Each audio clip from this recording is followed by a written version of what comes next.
दुनिया के टॉप 10 बेकार पड़े मेगा प्रोजेक्ट्स। दोस्तों, भले इस दुनिया में फिलहाल सैकड़ों मेगा प्रोजेक्ट्स अंडर डेवलपमेंट क्यों ना हो, पर यह बात बिल्कुल सच है कि कभी कभी कुछ मेगा प्रोजेक्ट्स करोड़ों अरबों की लागत लगने के बाद भी बेकार साबित होते हैं, क्योंकि या तो वो पूरे नहीं हो पाते या फिर पूरे होने के बाद किसी काम के नहीं रहते। तो चलिए जानते हैं कुछ ऐसे ही बेकार मेगा प्रोजेक्ट्स के बारे में। Number 10, Mattala Rajapaksa international airport. दोस्तों, मटाला राजपक्सा इंटरनेशनल एयरपोर्ट हमारे पड़ोसी देश श्रीलंका में बना एक बहुत ही बड़ा इंटरनेशनल एयरपोर्ट है, जो कि हर साल करीब 10 लाख से भी ज्यादा पैसेंजर्स को हैंडल कर सकता है। इस मॉडर्न इंटरनेशनल एयरपोर्ट का निर्माण कार्य साल 2013 में पूरा हुआ था, जिसमें करीब 1500 करोड़ रुपए से भी ज्यादा की लागत आई थी। लेकिन आश्चर्य की बात तो यह है कि इतना बड़ा और मॉडर्न होने के बावजूद भी ये एयरपोर्ट दुनिया का सबसे खाली एयरपोर्ट माना जाता है, क्योंकि जब इस एयरपोर्ट को ऑफिशियली ओपन किया गया तब निर्माताओं के अनुमान के विपरीत इसमें 10 लाख की जगह सिर्फ 50,000 यात्री ही आए, जिसके चलते इससे सिर्फ 3,000 फ्लाइट्स ही उड़ान भर पाई। और देखते ही देखते ज्यादातर एयरलाइंस ने यहाँ अपनी उड़ानें रद्द कर दी, जिसके बाद अब इसे राइस स्टोरेज के लिए इस्तेमाल किया जा रहा है, जो साबित करता है कि ये इंटरनेशनल एयरपोर्ट निर्माण का ये मेगा प्रोजेक्ट एक बहुत ही बड़ा फेलियर है। Number 9, the big tech. Big tech America के बॉस्टन में शुरू हुआ एक central artery tunnel mega project था, जिसके तहत अलग अलग टनल्स, ग्रीनवेज और ब्रिजेस को आपस में जोड़कर उनके एक बड़े हिस्से को इंटरस्टेट 93 के सेंट्रल आर्टरी से कनेक्ट करते हुए दूसरे टनल से जोड़ा जाना था। इस प्रोजेक्ट की प्लानिंग 1982 में शुरू हुई, जिसके बाद 1991 में अपना निर्माण कार्य शुरू होने के बाद ये 2007 में खत्म हुआ। हालांकि ऐसा नहीं था कि ये प्रोजेक्ट पूरी तरह से कंप्लीट होने पर बंद किया गया, बल्कि इसके बंद होने की असली वजह प्रोग्राम मैनेजर और मैसाचुसेट्स टर्नपाइक अथॉरिटी के बीच खत्म हुई पार्टनरशिप थी।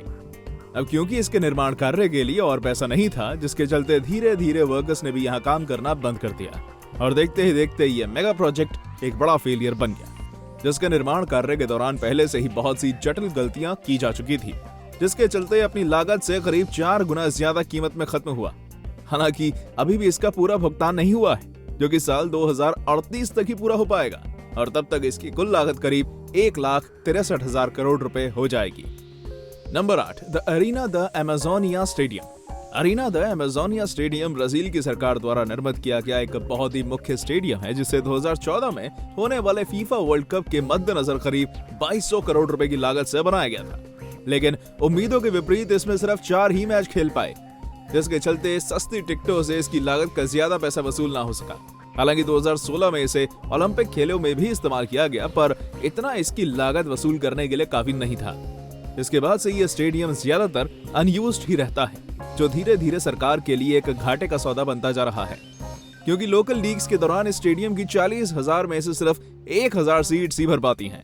अगर बिजनेस इनसाइडर की रिपोर्ट की माने तो इस स्टेडियम ने साल 2016 में हुए 4 मैचेस से करीब 1,333,00,000 रुपए कमाए, और उन मैचेस के दौरान इसकी कुल ऑपरेटिंग कॉस्ट करीब 4 करोड़ रुपए से भी ज्यादा थी, जो इसे यूजलेस मेगा प्रोजेक्ट की श्रेणी में लाकर रख देता है। Number 7, cross Florida barge canal. Cross Florida barge canal एक बहुत ही ऐतिहासिक नहर है, जिसका निर्माण इसलिए किया जाना था जिससे कि गल्फ ऑफ मेक्सिको से अटलांटिक ओशन तक जाने वाली शिप्स का सफर कम किया जा सके।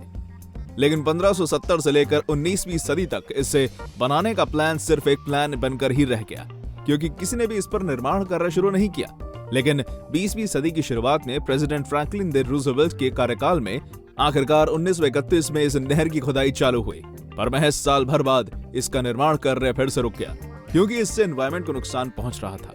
इसी तरह कई प्रेसिडेंट के कार्यकाल में एनवायरमेंट कंसर्न्स के चलते इसका काम बार बार चालू बंद होता रहा, पर आखिरकार 1991 में इस प्रोजेक्ट को पूरी तरह से बंद कर दिया गया, जिसके बाद इसमें लगभग 900 करोड़ रुपए का नुकसान हुआ।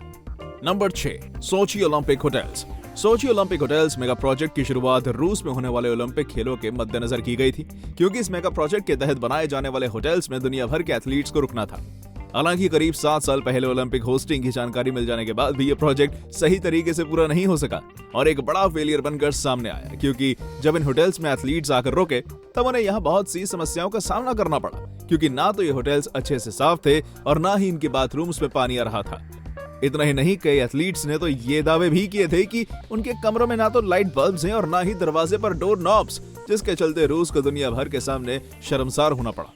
दोस्तों, हद तो तब हो गई जब अमेरिका का एक एथलीट बाथरूम में लॉक हो गया और उसे बगल की दीवार तोड़कर बाहर निकाला गया, जो साबित करता है कि यह प्रोजेक्ट एक बहुत बड़ा फेलियर था। Number 5, Ordos, China. दोस्तों, जब चीन की सरकार ने अपने देश की जीडीपी को बढ़ाना चाहा, तब वो कंगबाशी जिले के ओरडोस शहर बसाने का कॉन्सेप्ट लेकर आए, जिसकी लोकेशन बीन डिस्ट्रिक्ट से लगभग 15 किलोमीटर की दूरी पर थी।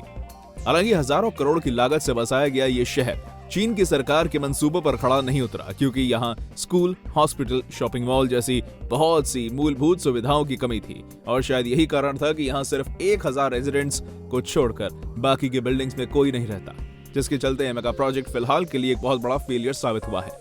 वैसे तो इस शहर की जनसंख्या धीरे धीरे बढ़ रही है, पर ये इतनी ज्यादा स्लो है कि अभी इस मेगा प्रोजेक्ट को सफल साबित नहीं किया जा सकता। Number 4, American Dream Meadowlands. दोस्तों, जब 2004 में अमेरिकन ड्रीम मेडोलैंड्स प्रोजेक्ट की शुरुआत हुई, तब इसके इन्वेस्टर्स ने ये तय किया कि वो इस मॉल को 2019 से 2020 के बीच चरणबद्ध तरीके से खोलेंगे। लेकिन जैसे ही साल 2020 में कोरोना वायरस आया, तब उसके साथ ही इस भव्य मॉल की दिक्कतें बढ़ना शुरू हो गई।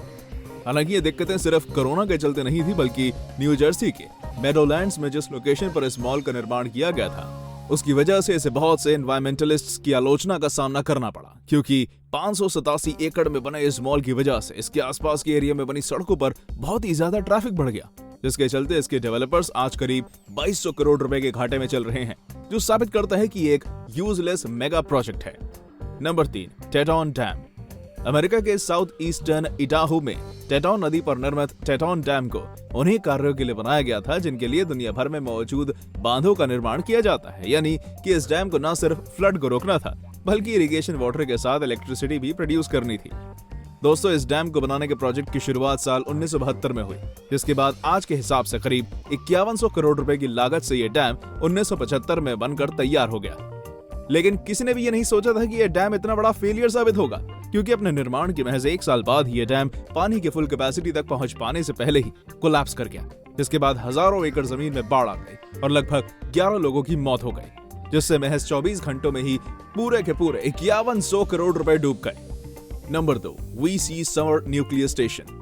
ये बात सच है कि न्यूक्लियर पावर प्लांट्स का निर्माण करना इस दुनिया के सबसे कठिन कार्यों में से एक है, क्योंकि इसमें जरा सी चूक भी एक बड़ी मुश्किल खड़ी कर सकती है। अब साउथ कैरोलिना में शुरू किए गए VC summer nuclear station mega project को ही ले लीजिए, जिसको लेकर ऐसा अनुमान लगाया गया था कि ये 2008 में बनकर तैयार हो जाएगा, और शायद इसी वजह से अमेरिका की 2 बड़ी एनर्जी कंपनीज ने इसमें करीब 66,000 करोड़ रुपए इन्वेस्ट किए। लेकिन शुरुआत से ही कई डिलेज के बाद इसका निर्माण कार्य आखिरकार 2013 में शुरू हो पाया, पर 2014 में इस प्रोजेक्ट में कई अन्य बुनियादी दिक्कतें आ गई, जिससे इसका कंस्ट्रक्शन 2017 तक फिर से डिले हो गया। आपको जानकर हैरानी होगी कि 2017 के बाद भी ये प्रोजेक्ट पूरा नहीं हो सका, और भ्रष्टाचार के चलते इसमें तब तक अनुमानित लागत से 3 गुना ज्यादा पैसा खर्च हो चुका है, जो दिखाता है कि ये एक यूजलेस मेगा प्रोजेक्ट था। Number 1, Hallandsas rail tunnel, Sweden. दोस्तों, स्वीडन में शुरू हुए हॉलैंड-सास रेल टनल प्रोजेक्ट में 8.6 किलोमीटर लंबे टनल का निर्माण किया जाना था, जिसे बनाने की शुरुआत 1992 में ही हो गई थी, और जिसका निर्माण कार्य साल 1995 में खत्म होना था। लेकिन जब इसका निर्माण शुरू हुआ, तब उसके कुछ दिन बाद ही इस टनल में ग्राउंड वाटर सिंक होने लगा, जिससे मेगा प्रोजेक्ट्स के इंजीनियर्स के सामने बहुत सी दिक्कतें आ गई। इतना ही नहीं, आगे का काम जारी रखने पर इसकी मेन ड्रिल फेल हो गई, और देखते ही देखते इसके मेन कॉन्ट्रैक्टर बैंकरप्ट हो गए, जिसके बाद यह मेगा प्रोजेक्ट स्कांसा नाम की एक कंपनी द्वारा ओवरटेक कर लिया गया, जो कि क्रैक्स को एक टॉक्सिक सब्सटेंस से सील करती है। हालांकि वो भी इसमें सफल नहीं हुई, क्योंकि आसपास के जानवरों और टनल के पानी में मौजूद मछलियों ने सीलेंट को खराब कर दिया, जिससे करोड़ों रुपए का नुकसान हो गया। तो दोस्तों, कैसी लगी आपको हमारी ये वीडियो? अगर पसंद आई हो तो इसे लाइक करें, और हाँ, जाते जाते चैनल को सब्सक्राइब जरूर कर दीजिए। धन्यवाद।